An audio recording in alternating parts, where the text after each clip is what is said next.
Welcome back. Our first current weather shot of your week is going to come from Mercer County. This is above Viola.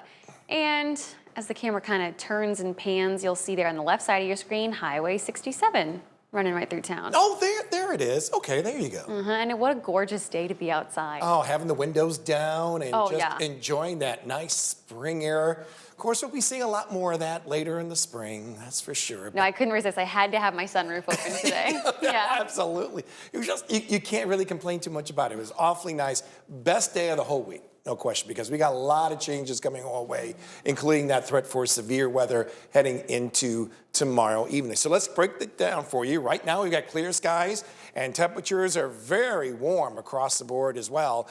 But by tomorrow, temperatures, I tell you, it's going to be a wide range. Some areas to our north will be seeing highs in the 50s. Areas to our south may be flirting with temperatures near 80 degrees.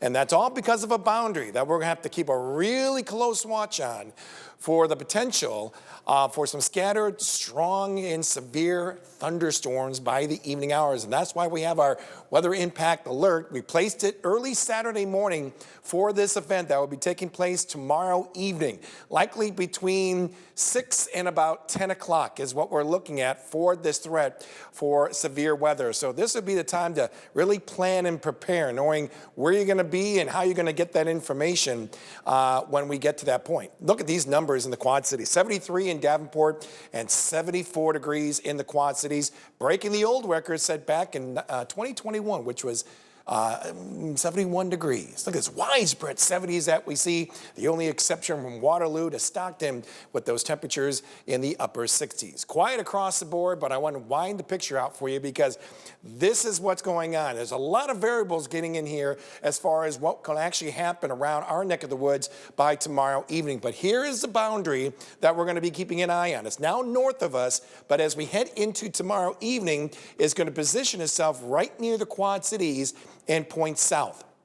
And along that boundary, we're going to have ripples of energy coming along that will set the tone for these storms to blossom very quickly and become severe. So the key here is wherever that boundary positions itself tomorrow evening, that is going to be the focal point for those storms to really begin to flare. Now, the only change that we've seen so far when it comes to our risk values here is that it has shifted a little bit more to the north. So now we're seeing a level 3 risk around the immediate Quad Cities and points south and east, lighter farther north and west as you go. What we're going to be noticing along this boundary is there's going to be a lot of twisting going on, okay? With that boundary nearby, we got warm air coming in from the north. We're going to have that cooler easterly wind coming off the lake, and that will produce that rotation that create these supercell thunderstorms around that boundary. So that's kind of what we're watching, and that's why we're concerned about seeing these strong tornadoes,